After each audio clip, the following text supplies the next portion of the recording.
Salut, c'est Léo la chaîne Techmaker et aujourd'hui on va tester cet objet. Alors comme ça paie pas vraiment de mine, mais ça peut vraiment rendre des photos vivantes. Encore une fois, on est sur un produit Xiaomi. Bon, vous me connaissez, vous savez que j'ai quelques produits Xiaomi chez moi. Mais celui-là est vraiment tout récent, il a que quelques mois et pour le coup il est pas du tout traduit en français. On en reparlera un petit peu plus tard de pourquoi ça cause problème. Et cet objet, c'est une imprimante nomade qui va vous permettre d'imprimer vos photos partout. Ça peut être pratique pour partager une photo physique à un moment T. Par exemple, si on veut faire signer une photo prise dans une convention directement. Ou bien même de donner un souvenir physique plus facilement en fait. Mais alors pourquoi je parle de photos vivantes? Eh bien parce qu'à l'intérieur des photos que ce truc fait, on peut y intégrer des vidéos. Bon, vous allez voir, c'est pas non plus de la magie, mais c'est quand même pas mal impressionnant. Cette imprimante, elle se connecte en Bluetooth à votre téléphone. Et pour ce qui est de la batterie, bon, on n'est pas sur un truc fou, on est que sur du 650 mAh. Autrement dit, si vous voulez faire souvent des photos, prévoyez une petite batterie externe à côté. Comme vous avez vu, niveau connexion, c'est très simple. Par contre, niveau utilisation, ça l'est un peu moins. Et oui, parce que qui dit produit Xiaomi très récent dit application pas traduite. Alors si c'était encore de l'anglais, ça passait, mais là,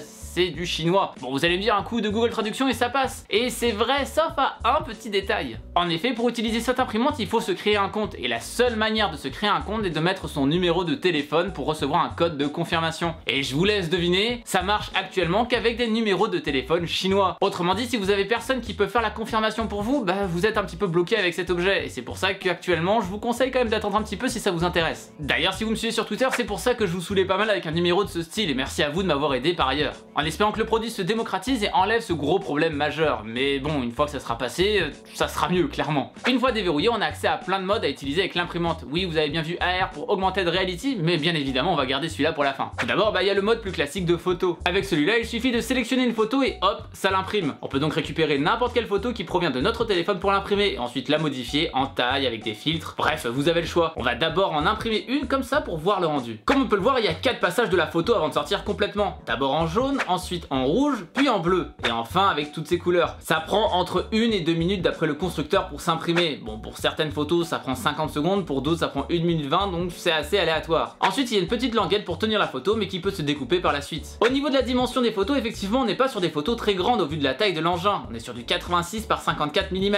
Autant dire qu'il faudra éviter les photos de famille avec ça. Mais pour des petits souvenirs instantanés, ça peut être sympa. Pour ce qui est de la qualité de l'impression, c'est la même pour tous les modes. On peut voir que les couleurs sont plutôt correctes sans être incroyables non plus. Bon, finalement celle-là c'est la moins ouf, mais je pense c'est juste parce que j'ai mis l'imprimante en l'envers comme un abruti et que c'était la première impression, donc du coup ça a pas joué. Par exemple au niveau du jaune qui est un petit peu fade. Normalement le jaune devrait être un petit peu plus coloré. Il est aussi possible d'imprimer des photos avec un format spécifique. Par exemple au format de photo d'identité ou de photo de passeport. Bon, bien évidemment actuellement c'est au format chinois, mais nul doute que si ça se développe il y aura tous les formats possibles. Mais on va parler plus précisément du mode qui rend vraiment l'objet ouf et innovant pour le coup, le mode de réalité augmentée. En fait il est possible aussi de prendre une photo mais dans laquelle on va intégrer une vidéo comme je l'ai dit plus tôt. Tout d'abord il va falloir choisir une vidéo pour justement mettre la vidéo dans la photo. Derrière on va choisir si l'image fixe est une image de la vidéo ou bien même une autre image qu'on choisira encore une fois dans la galerie. Car oui effectivement c'est pas magique non plus, qu'on n'utilisera pas le téléphone en mode réalité augmentée, ça restera une photo sur votre mur. On n'est pas dans Harry Potter pour le moment. Et au niveau de l'impression c'est exactement pareil que pour une photo classique, à un détail près, c'est qu'il y a un watermark Xprint sur la photo. Alors officiellement c'est pour dire au téléphone que cette photo est une photo en réalité augmentée. Officieusement c'est juste pour montrer et regardez cette photo là elle a été faite avec cet outil. Bon, je trouve que c'est dommage d'avoir un watermark sur un objet qu'on a acheté,